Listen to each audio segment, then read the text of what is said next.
seljakotid selga, koju jäägud suumadan, kikilits ja kaap, oodaku oma aega veel. Meesed kohte pelga, naine kodus kaama andab, kodust välja saab, harva ju hea on olla teel. Paksu metsa vahel, vastu tuleb karusid, päevas meesid tarusid, piibutobid suust. Tere tulemast vaatama Kiigu TV juunikuu saadet. Minu nimi on Aleks. Ja minu nimi on Kaia. Teeme väikese ülevaate, millest selles saates juttu tuleb.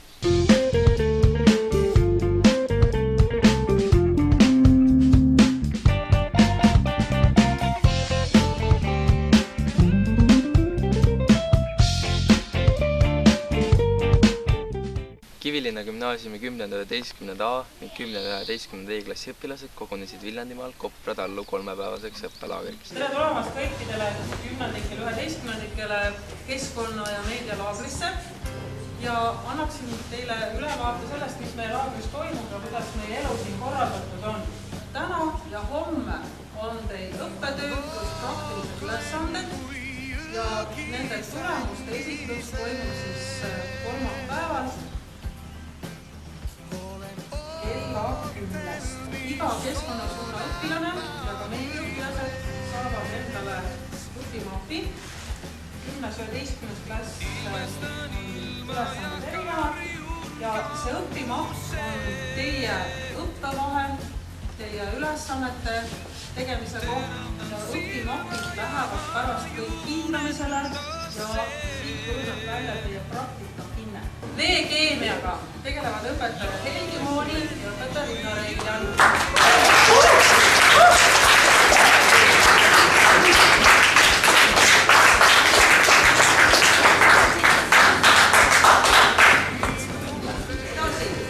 Taimestutuga tegelevad õpetaja Aigi Kikas ja Avelis Post.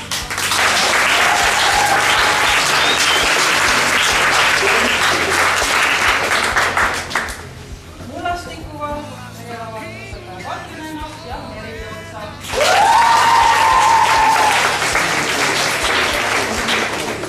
Ja meil on kaasas ka Vernieri mõõteriistad. Vernieri mõõteristade tutvustamisega ja nendega töö tegemisega tegeleb õpetaja Eevatse.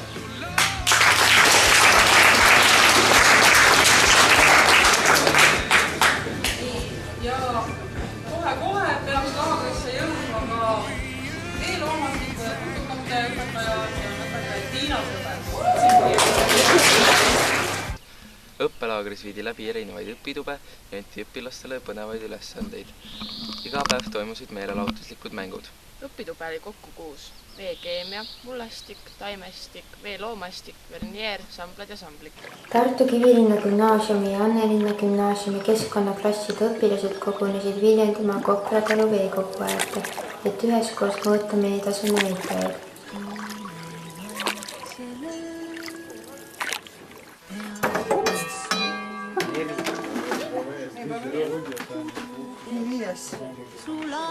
Õpilastel olid abiks õpetajad Helgi Mooni ja Linna Reiljan, kes olid kaasa võtnud haruldased hakikohvrid, mille sees olid mõõtmiseks vajalikud tarvikud.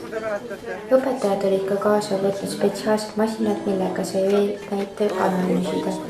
Masinaid said kasutada ka õpilased. Te võtate veeproovi selle silla pealt ja siit saategi öelda, mis siin kalda ääres on taimest?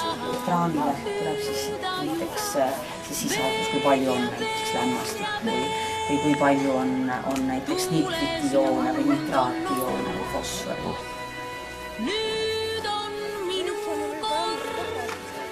Valget osa, siis hakatakse ülespoole tõmbama. Kui hakkate nägema musta ja valget osa, siis sellest hetkest tuleb see pikkus ära mõõta. Pudukel vaidlöö, käed, mis tahtsid rooliratast, tahavad nüüd sind. Kumer silmapiir lahku meil kord.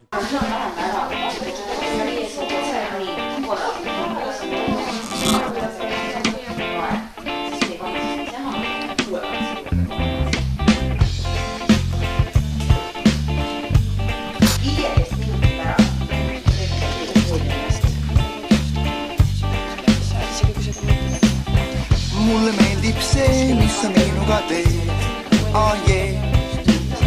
Mulle meeldib see, mis sa minuga teed,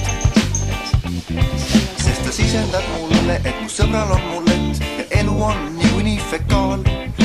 Mis asi on hakk? Hakk on veeanalüüsi kohver. Õigemini koosneb see 2 kohvrist. Ühes kohvris on see mõõteriist ja teises kohvris on vastavad kemikaalid, millega me saame siis mõõta. Kuidas seda kasutatakse? Kasutatakse niimoodi, et pannakse siis küvettidesse veeproovid. Tavaliselt teise küvetti pannakse destilleeritud veeproov, lisatakse siis nendele veeproovidele vastavalt vajalikud reagendid ja siis mõõdetakse siin selles aparatuuris vastavate ioonide sisaldust. Kuidas õpilased selle kasutamisega hakkama said? Väga kiiresti omandasid kõik töövõtted ja väga hästi said hakkama. Mis teadmisi see ioonide määramine vees meile annab? Nii, näiteks kui me määrame nitraatiooni vees ja seda on päris suurel hulgal, siis see näitab meile seda, et järelikult on kasutatud siin ümbruskonnas nitraatväetisi, näiteks taimekahjurite tõrjeks või selleks, et taimed paremini kasvaksid.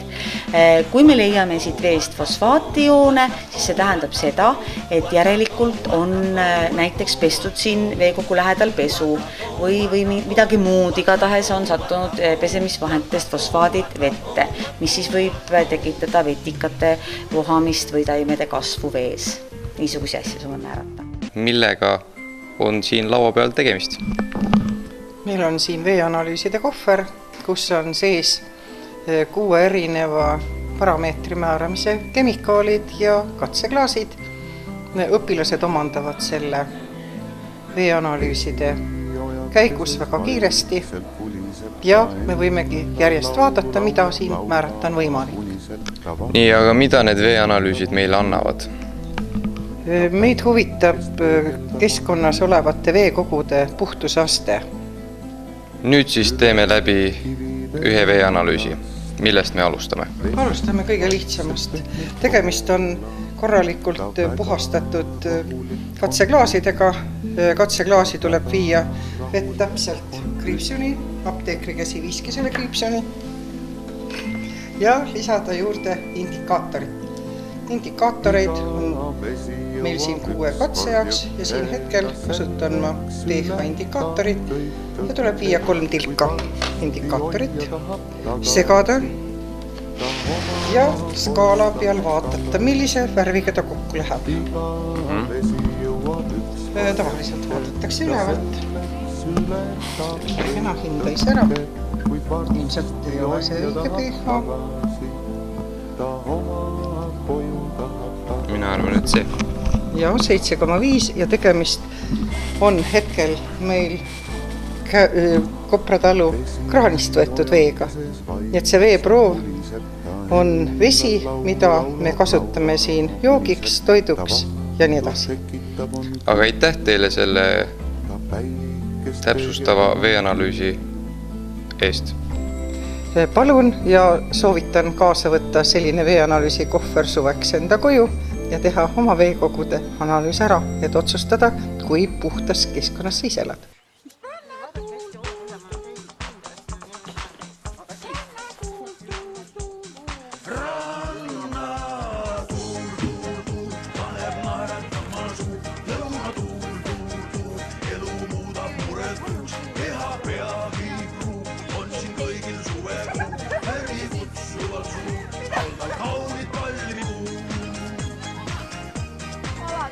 Ei ole muresid siin, kui kutsub kollane liib, siis päeval suppella saab ja õhtul disko ning baar. Siin väga kergelt kaob aeg ja kõiki sõpru ei näe, kui järga hämarus käes, siis nende seltsis alla. Tervist, mina olen Kaarel Raud ning me oleme kogunenud siia Kopra tallu, et dokumenteerida ning uurida, millega tegeleb meie keskkonnaklass. Tervist, mis on selle projekti eesmärk? Selle projekti eesmärk on siis õpilastele tutvustada need ümbritsevad keskkonda ja kuna me oleme tulnud siia Kopra tallu, siis me uurime Kopra talu ümbritsevat keskkonda. Ning mida me üritame siin hetkel määrata? Hetkel üritavad õpilased määrata 1x1 meeter ruudus erinevaid taimeliike selles konkreetses niidu koosluses.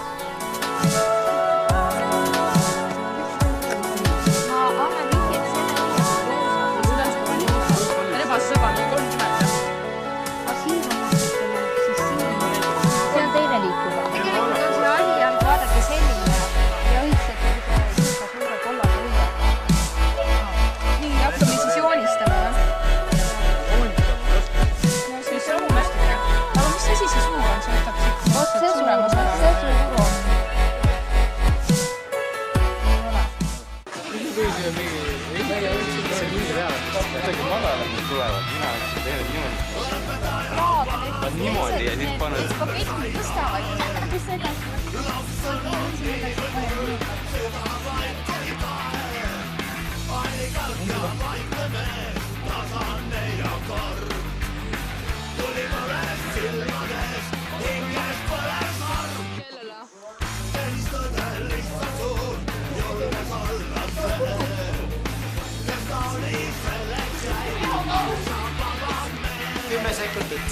Ei ole kus see seisa vabu.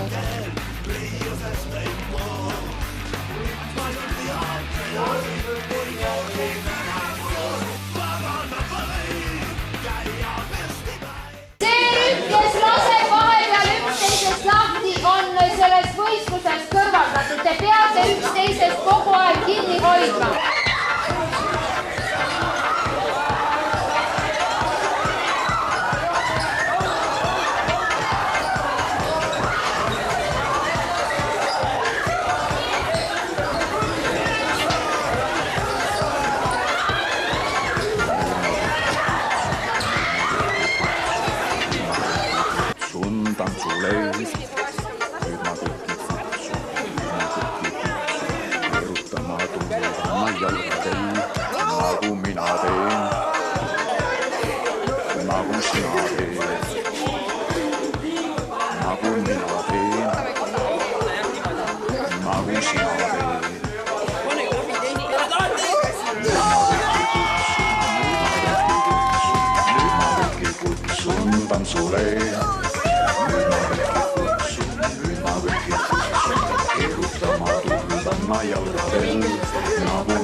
Klassid olid aga laagris täitmisel iseseisvaid praktilisi ülesandeid. Kõik õpilased pidid koostama loodusfotode seeria. Pildisid oma koerakastis ei ole loodusfotograafia. Samuti kui loom on kastreeritud. Kui looduses pildistate, ei tohi häirida sealseid elurütmi. Samuti ei tohi liigutada kas või puud või midagi sükest ei tohi, nagu te peate säilitama kõik nii nagu oli. Kasutage ära puid, põõsaid, teist nüüd on lehti, millega te saate luua erinevaid raame ja mustreid. Samuti siin on hästi palju veekogusid. Õhtupoole on kindlasti päike ja vesi moodustab hästi palju värve ja seda ära.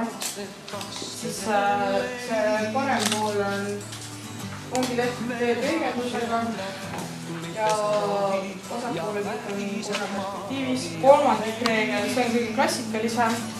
Te jaotate siis pildi kahe paralleelse joonega ja siis nendesse punktidesse, mis tekivad 4 punkti, need on peamised huvipunktid ja üritage objekt siis sinna saada. Tunneksin süü, minu Eestimaa püsib minusta põldude ristikulu. Minu Eestimaa püsib minusta keel ja ta kodune lõpp. Kallid vaatajad, selline oli meie kuu kokkuvõte. Kohtumiseni järgmisel õppeaastal. Elusat suve teile!